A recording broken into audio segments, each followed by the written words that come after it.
Impasse jurídico. O governo de São Paulo se posiciona contrário à inclusão de academias e salões de beleza na lista de serviços essenciais.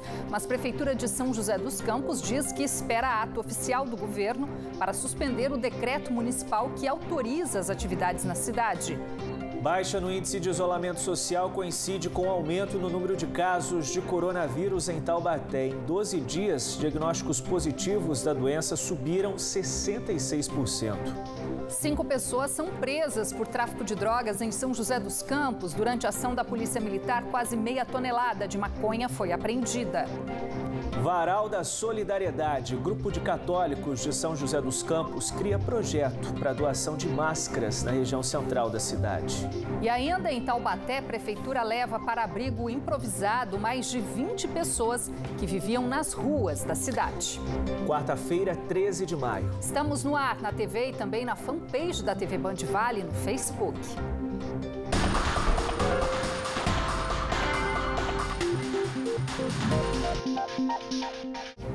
Boa noite para você. Olá, muito boa noite. O decreto federal que incluiu salões de beleza, barbearias e academias de ginástica como serviços essenciais foi contestado hoje pelo governador do estado. Durante coletiva de imprensa, João Dória disse que, conforme o comitê e o secretariado de saúde, o estado ainda não tem condições sanitárias seguras para autorizar a reabertura desses segmentos. Na região, São José dos Campos autorizou a retomada das atividades nestes estabelecimentos que, a partir de hoje, já puderam abrir as portas na cidade. Por causa da pandemia do coronavírus, esse salão que fica na região central de São José dos Campos ficou 3 semanas de portas fechadas. O Jaime, que trabalha há 35 anos na área da beleza, nunca viveu uma situação parecida. Para ajudar os custos, 17 funcionários foram colocados em férias e alguns contratos de trabalho foram suspensos. Agora, com a retomada autorizada por decreto municipal, o salão volta a atender com 20% da capacidade e tomando algumas medidas para evitar a contaminação. De acordo com o proprietário, o próprio cliente será o fiscalizador do serviço. Aquele cliente que pode ficar em casa, fica em casa, mas aquele que precisar ser atendido e precisar do nosso serviço, nós estamos atendendo com todas as medidas de segurança, né?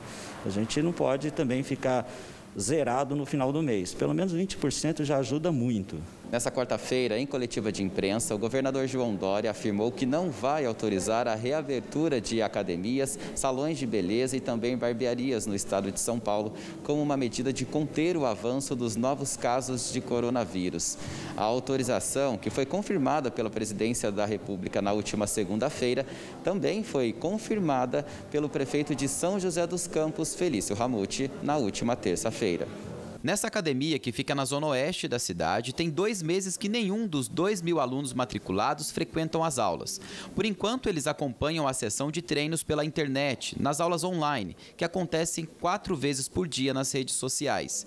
Com a receita indo a zero durante a quarentena, a saída foi suspender o contrato dos 90 funcionários. Mas agora, com a flexibilização autorizada pela Prefeitura, o local já começa a se preparar para a reabertura.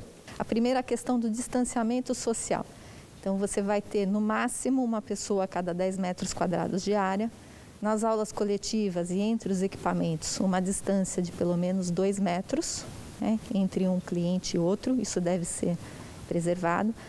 Toda a parte de sanitização deve ser intensificada, ou seja, pontos de álcool gel pela academia inteira, né, pelo menos 5 pontos de álcool gel nos ambientes onde tiver musculação.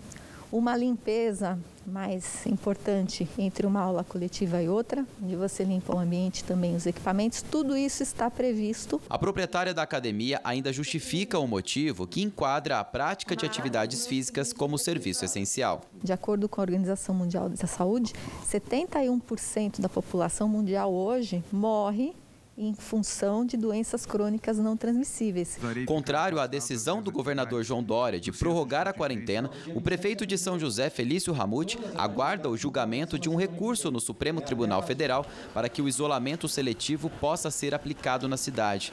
Decisão que está sendo acompanhada de perto por quem depende da reabertura dos comércios. Nós temos o governo estadual e o governo municipal que têm normas diferentes hoje, então não temos ainda a segurança jurídica necessária para abrir, mas ao mesmo tempo que nós estamos aqui, né, esperando pela reabertura, nós estamos nos preparando. Quando a gente fala de academia, a gente está falando de um novo normal. Com certeza o grau de segurança vai ser até maior do que você ir ao supermercado ou à farmácia ou outros estabelecimentos que estão abrindo. Além de São Paulo, governadores de 16 estados e mais o Distrito Federal informaram que não vão acatar o decreto presidencial que permite a reabertura de salões de beleza, barbearias e academias de ginástica. Mas em meio a esse impasse, o que chama a atenção é a quantidade de decretos federal, estadual, municipal para tratar do mesmo assunto. E é sobre isso que a gente conversa agora com o advogado André Rosa, que está conectado via Skype com o Band Cidade. Boa noite, doutor André, obrigada pela participação. Bom, para quem está na ponta dessa discussão, o comerciante, o dono de salão, de academia que está amargando prejuízo, esse monte de decreto acaba confundindo, E como a gente viu a entrevistada falando, apesar de em São José ter um decreto municipal, ela não tem a segurança jurídica de retomar essa atividade. Afinal, nesses casos, qual o decreto que vale? Boa noite a todos os amigos da Band que acompanham o jornal nesse momento. Bom, isso ficou definido no julgamento do Supremo Tribunal Federal, como e que maneira isso se dará. Conferiu a cada município, a cada estado, a liberdade dentro dos limites legais para definir como e de que maneira pode reabrir. A princípio, se deve acolher o que a legislação fala a partir da Constituição, que se obedece à norma estadual e depois à norma municipal. Em regra, é isso. Doutor, então São José dos Campos corre o risco de ter esse decreto barrado, Certamente, porque já houve uma discussão em que o Ministério Público levantou e teve seu êxito, justamente pensando na questão das hierarquias das normas, como o Supremo assim entendeu cada limitação.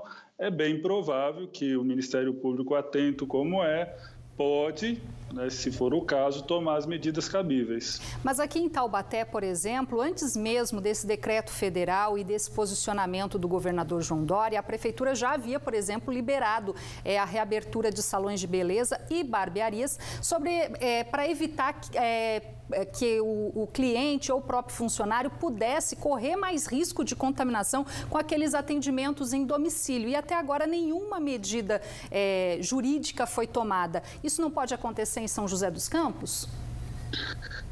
Pode acontecer e aí vai depender de cada juízo, de cada forma que isso é abordado. No caso de Taubaté, o prefeito, na sua assessoria técnica e especializada, entendeu que aqui, nesse conjunto, era viável, era possível. O que não quer dizer que, em algum momento, ele pode rever. Ou seja, num grosso modo, numa análise bem simples, ele está cumprindo até o que a decisão do Supremo determinou. Então, no juízo de valor, discricionariedade que ele entendeu, ele assim permitiu.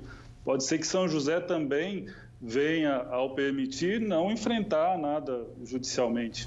Doutor, mas para a população fica uma situação complicada, Cada juiz tem um entendimento, tem ainda o Ministério Público que pode entrar com pedidos na justiça, Fica uma situação complicada, como a gente viu até a situação da dona da academia dizendo que não sabe muito o que vai fazer, Exatamente. O que se almeja, na verdade, nessas discussões é a prevenção e a precaução, com base na vida. Então, o que se presume é que está se protegendo a vida nesse caso. Então, essa confusão que às vezes gera para o cidadão, que gera até para nós mesmos, eu diria que ela é até normal e por isso mesmo existe o judiciário para poder explicar ou dizer o que é o direito ou o que não é o direito e aí tomar as medidas que cada um entender cabível. Certo. Gostaria de agradecer então a presença do doutor André Rosa pela entrevista. Obrigada pelos esclarecimentos. Boa noite. Boa noite. Boa noite, doutor. Obrigado.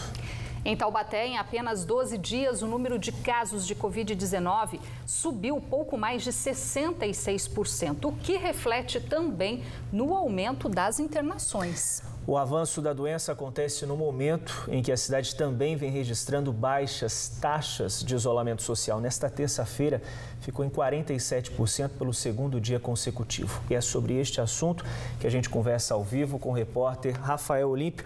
Oi, Rafa, boa noite para você. Hoje foram confirmados, então, novos casos e são números que aumentam a preocupação das autoridades de saúde aqui de Taubaté, Rafa? Boa noite. Pois é, Otávio, boa noite para você, boa noite para todo mundo. E como aumenta, viu? Só hoje foram 5 novos casos confirmados para a Covid-19 aqui no município, fazendo com que esse número suba para 58 confirmações de coronavírus aqui na cidade. Taubaté também já tem 4 mortes registradas para a doença, e só lembrando que esses pacientes confirmados, a idade deles varia entre 38 e 71 anos e não há registro de deslocamento para outras cidades, ou seja, o que confirma a presença então da circulação comunitária do vírus aqui na cidade. A gente está aqui ao lado com a doutora Rosa Celano, que ela é do Comitê Municipal de Combate ao Coronavírus aqui da cidade. Doutora, como é que está diante desse aumento de casos, né, a situação desses pacientes, do atendimento dele nos hospitais? Boa noite. Boa noite. Nós estamos hoje nos hospitais com leitos municipais com 15% de ocupação em terapia intensiva e 40% de ocupação nos leitos de enfermaria. E temos também 10 pacientes internados em hospitais privados. O avanço da doença ela já atinge 38 bairros aqui de Taubaté, né? Existe um lugar onde tem a maior concentração? Esse mapeamento foi feito já pela Prefeitura? Exato, esse mapeamento é feito diariamente pela nossa vigilância. Existe um mapa dinâmico que fica no site da Prefeitura e os principais bairros comprometidos hoje ainda são Centro e Jardim das Nações. Doutora, a baixa taxa de isolamento social, né, que tem sido registrada aqui na cidade, abaixo dos 50%, ontem, por exemplo, atingiu 47%, contribui para esse índice, né? Como é que está sendo acompanhado? Quais são as ações que estão sendo feitas? Infelizmente, a gente tem aí uma estatística média desde o dia 1º em torno de quase 50%, o que fica abaixo dos 55% exigido. Isso traduz um aumento na internação e também nos casos positivos. Nós tivemos 66% de aumento desde o dia 1º até a data de hoje em relação a casos positivos e 85% de aumento de internações do dia 1º até hoje. Tá joia, doutora. Obrigado pela sua participação aqui no Band Cidade, segunda edição. Rose, Otávio, mais uma vez reforçando a importância de que as pessoas fiquem em casa para que o número, né, de pacientes internados venha a ser reduzido. Aí a gente está vendo o trabalho das prefeituras, também das ações, né, desses combates, cada um fazendo a sua parte. A gente vai conseguir sair imune dessa. Eu volto com vocês. Beleza, Rafa. Certo, obrigada. Valeu, Rafa. Obrigado pelas informações. Depois do intervalo, em São José dos Campos, voluntários se unem e criam um varal solidário que disponibiliza máscaras de proteção contra a Covid-19. Band Cidade volta em instantes, agora 7h02.